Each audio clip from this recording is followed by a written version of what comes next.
Hello, I'm Lisa Atkins and I'm the National Head of Asset Management Services at Knight Frank Australia. Hello, I'm CJ. I'm the National Head of Sustainability and Technical Services for Knight Frank Australia. And we are aware that World Facilities Management Day is coming up on the 10th of May. So we wanted to put some focus in this podcast on facilities management, the changing face of facilities management, some of the trends that we're observing, and also just to recognise the FMs in our business, FMs and operations managers in our business who work so very hard towards the success of our clients and our business. So CJ and I just attended the 5th annual Proptech Summit, Proptech Summit 2023. Over 2 days, a number of SMEs from various sectors of the built environment showcased some of the latest disruptive technology and emerging trends. I chaired the second day and I moderated a panel with some fantastic conversations between CJ, James Elks, who's the head of product development at Neighbours, and Zoe Neal, who's the Sustainability New South Wales lead from Norman Disney Young, NDY. So we thought we'd share with you some of the themes that we picked up across those 2 days that are really important trends and themes that are emerging in building operations. I think the biggest call out is that ESG is at the centre of just about every conversation that was had over those 2 days. Really, technology to support ESG initiatives is really the big focus.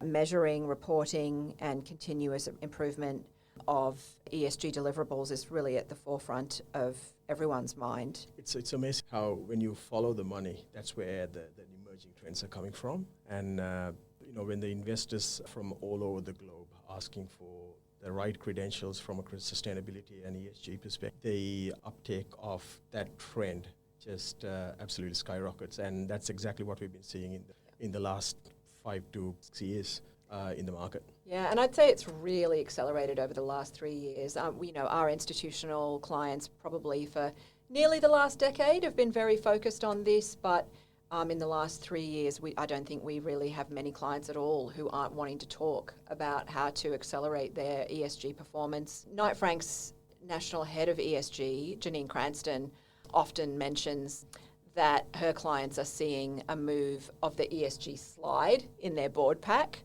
from slide 23 to slide 3. And the first 2 slides obviously are the cover slide and the table of contents.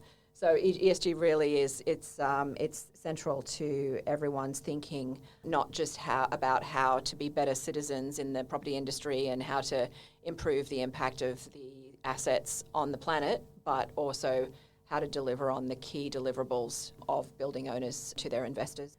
So yeah, ESG was a big focus, and that's really impacting facilities management. I think rating tools, the uptake of rating tools beyond Neighbours and the sort of increase in the reach of Neighbours has a real impact on what facilities managers are expected to deliver within the buildings that they manage. Yeah, and then it was really refreshing to see. The conversation was very much focused on ESG, but because it was a Proptech Summit, there was some good emerging technology that's coming in to make sure that humans who are ultimately in control of what they do can be measured, and then they can be reported, and then learn from that report, basically elevating and increasing the performance of sustainability credentials. Yeah. I mean, some of the credentials that we're looking at beyond Neighbours, there was a fair bit of conversation around Wired Score, Smart Score, WELL, GRESB, and then a number of additional Neighbours tools, CBD ratings. Can you run through some of those, CJ, and just help some of us who don't work with them every day to understand what they are, those tools? Yeah, sure. I mean, I had a really good conversation with James Elks, who's the National Head of Product Development for Neighbours. Now, he was telling me some of the improvements that Neighbours is looking at doing for their current existing rating schemes, as well as some of these new schemes that they're trying to come up with. Because one of there's a lack of transparency in terms of whole of carbon accreditations in the industry. And because there's lack of transparency, people start assuming. So they're trying to take that assumption out of the equation and bringing in some really good holistic rating tools where people can seriously benchmark and start increasing the performance. And also looking at it from, so E out of the SG has been covered numerous times within the sector for years. S&G. Sure, and so just for anyone out there who's struggling to remember E, S and G. Environmental, social and governance. So environmental component, which is majority of your scope 1, 2 and 3, is coming from an emissions perspective. That has been covered off in reasonably a clear way, so you can start reporting and start measuring and reporting on the performance. S&G is the harder thing to measure. Less tangible. Less tangible.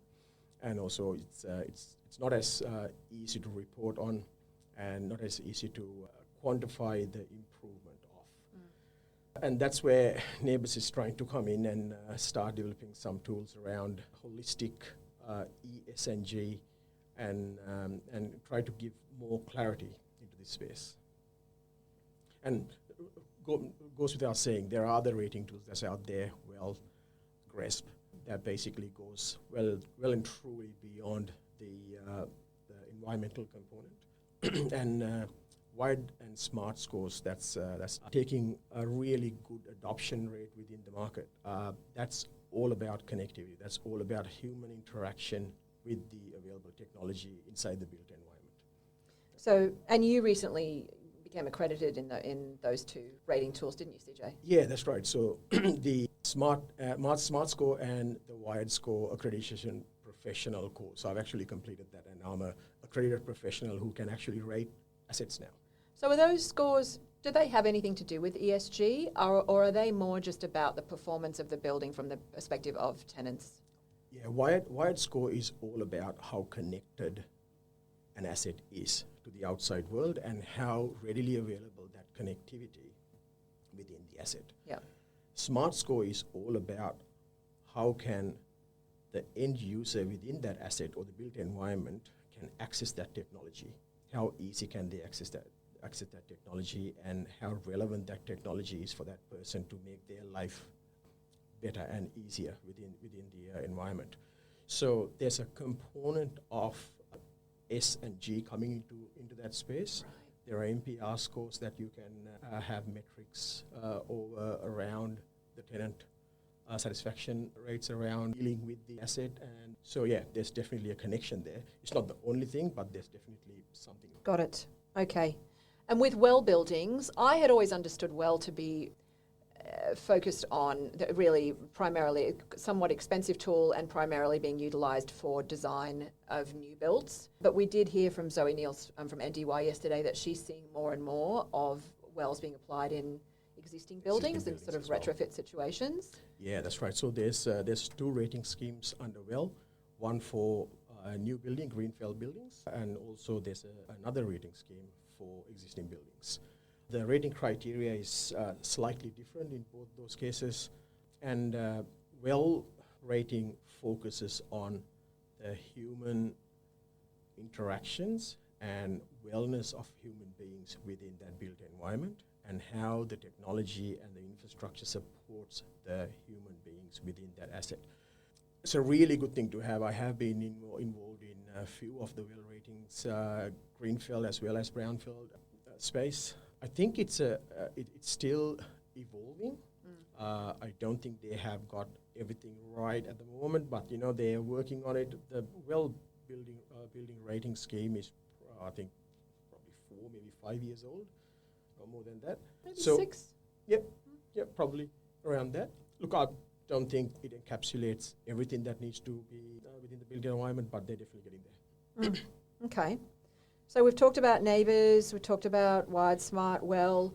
GRESB also is a tool that is, trying to really bring together the S and the G as well as the E and capture all of that performance data. Absolutely. And all of these, so GRESB is something that is coming in more and more into that mandatory reporting requirements. TCFD is coming out of UK Task Force on Climate-Related Financial Disclosures. So, yeah, okay. So that mandatory reporting, do we have any sense of when that's likely to hit Australia? Is that in the next 2-3 years, something like that? I would say so. It is definitely taking UK legislations and regulations already in place within UK for Task Force on Climate-Related Financial Disclosures, so TCFD reporting. Our ESG team would be able to really go into depths around what those requirements are and what they're likely to hit the Australian soil. But I'm tipping it's going to be sooner rather than later. Yeah, right. Okay. And is that where the Scope 1, Scope 2 and Scope 3 emissions really come into play? I hear a lot of talk about that, and I'm sure I'm not the only one that would love to know more about how that all fits together. Yeah, look, I think Scope 1 and Scope 2 we've been very, very good at quantifying, reporting, and improving on our Scope 1 and Scope 2. So Scope 1 is the emissions that you are directly in control of. Scope 2 are the emissions that you're indirect emissions. So, that's the electricity, heat, gas, steam company would procure from a utility service provider. Scope 3, the hardest one to quantify, that's the rest of all the other indirect emissions. So your supply chain, anything that's related to your organization's operations that is not captured within Scope 1 and 2 is Scope 3. And that's the one that goes above and beyond Australian shores and all throughout the supply chain. So that's the hard one to catch. Having said that, in terms of the technology and all of these very intelligent platforms that's out there in the market, they're getting very good at starting to collect that Scope 3 data. Because ultimately, if you want to be net zero or carbon neutral, you have to have a good idea about all three scopes emissions. Right. Okay. Awesome. Oh, that's great. Hey, you mentioned AI in there, and it just reminded me, I thought one of the really interesting things that I took away from the last 2 days of the conference was obviously AI, ChatGPT, all of that. It's very topical at the moment. But I thought it was really interesting that several of the speakers spoke about needing to be aware of the risks of using ChatGPT in particular. I heard several people say that it's overconfident and that sometimes it will actually make stuff up. Yep. So for any of us out there who are relying on ChatGPT to come up with, I don't know, the next thing that you're going to speak about or publish, or, I don't know, whatever you might use it for, the caution yesterday was just double check the references, because there were a few stories about it just making stuff up. No matter how intelligent that artificial intelligent entity is, the human interaction and the human validation is still needed. Yeah, I think we should come back and do another podcast on that, actually, definitely. On the applications of AI in our business, the future applications that we're seeing coming up, and some of the risks and things to be aware of. Yeah, I think, I read somewhere that ChatGPT said in one conversation that Elon Musk is dead. And he died in a car crash in December 2018. And he said that, apparently ChatGPT said that with complete confidence. Yeah, so there you go. Yeah, complete confidence. So I think, we probably don't have a lot more time left, but one of the other things that I took away really around building operations and facilities management in particular is just when it comes to technology, there's so much that technology can do to help us with change and disruption, but ultimately our success still comes back to human beings and making sure that the human beings are using tools for communication, really leveraging tools for communication. So making sure that, for example, tenants in a building, occupiers of a building, are aware of what's going on, what the aspirations of the building owner are around ESG performance, what initiatives are being undertaken, how they can help, whether it's particular waste separation initiatives or other, turn off your monitor before you leave at the end of the day initiatives, or whatever those things are. The more communication that we have with our tenants, the more engagement and stickiness we get in those relationships, because really more and more, it's not just the investors and the building owners who care about this, it's everybody. Everybody cares, everybody wants to know what can they do and is enough being done. So I really think those communication platforms as well, I think there was a few conversations yesterday about building screens and lift screens and any of those kind of mediums for getting messages to the occupants of a building, and then also building apps that, leveraging them to make sure that the building occupants know not just how to book their end-of-trip facility locker or their meeting room or order their coffee or find out when the hot cross buns are coming on Good Friday or whatever it is, but to also be across all of those initiatives and how they can get involved and how they can help. So I think that, that really confirmed to me what we've been seeing in our business, the importance of deploying those apps well into buildings and getting high levels of engagement. I think it's really important because, it's all about, some of the things that we're doing here, it needs to be celebrated and it needs to be communicated. And end of the day, people who occupy these buildings need to know that their landlords, their management teams, they're doing the right thing and they're a good corporate citizen. And part of that journey is the occupants. So you just have to make sure that you give them the proper props and take them through the journey. Yeah. I always think about, there's a building that you and I have both been leaders in the past, back in our days at Rialto CJ, where the activations and events that we ran for the community there, they were just incredible. Some of the things that were on offer. And there were Melbourne Fashion Week events and all kinds of amazing events. But the one where I think we got one of the highest turnouts was when we announced our new waste management plan. Yes. Everybody showed up to hear what's it going to mean and how can I help. I thought it was quite remarkable. People got up early to come into a breakfast early in the morning to hear about it. Yeah. Look, ultimately everyone wants to do the right thing. Yeah. We just have to give them the avenue and the toolkit for them to achieve that. Yeah. And it's a win-win for everyone. Yeah. They didn't always love it when they learnt that part of that was getting their under-desk bins taken away. But, That's all right. Change we management. went on a journey. Absolutely. Yeah. I think we're probably nearly out of time, but one of the other things I thought I should just mention was electrification. This also seems to be the conversation on everyone's lips and something that facilities managers are going to need to understand over time as building owners decide to make those investments and make those plans and start to roll them out. I know it's easier to do in an empty building, but there's not that many buildings in our portfolios that we manage that are empty buildings. So I know that's a big conversation piece. What are you seeing in those conversations? I know you've been having a lot of workshops and conversations with clients about this, CJ.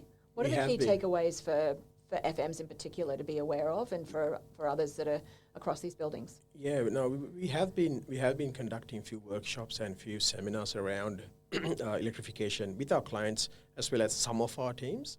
I'm intending to bring in some really good subject matter expert who's got some good runs on the board in terms of electrification, coming in and just doing a couple of sessions for our wider FM and PM team, just so they have the right information if and when a landlord asks that question. Yeah. So yeah, watch out for that. That's coming out very soon. Okay. All right. So, I think that's all great stuff. I think there's so much more that we could speak about, but we'll leave it for now and then we'll come back and I think there's some follow-ups that we can do around AI, around electrification. There's lots of other conversations we could be taking a deeper dive into.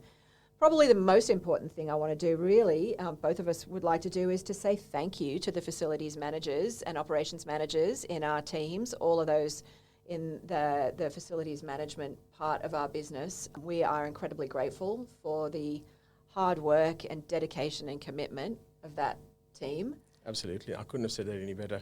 We're very good at talking about, we spoke about technology and platforms and all of these new emerging trends coming out from a Proptech perspective, but we have not lost the sight that people are our best asset. Yep. And this is all about giving our best asset the right tools to do their job well. So thank you very much for all the hard work that you do, and happy World FM Day. That's right. That's right. And for any of you who are reflecting on, where do you put your focus next? If those of you who are in facilities management, I think the takeaways are that we have definitely moved beyond the days when our focus was just on that hustle for safe, compliant, clean buildings. That's the baseline that is definitely key to our success. But beyond that, we really need to put our focus into managing data, learning how to manage data well, how to gather and manage data and report it well. And then ultimately, it's about connecting and communicating with the tenants in the buildings, communicating with the consultants who are helping us with ESG initiatives, connecting with the contractors and service providers who are our partners in the success of the building. So, it's a big ask. It's a broad skill set that we're drawing together in this industry. But I just in the last decade that I've been associated with Knight Frank, the maturing that I've seen and capability of our FMs in that sort of broad universe of skill sets has just been really exciting to observe. So thank you to all of you who've been on that journey. Absolutely.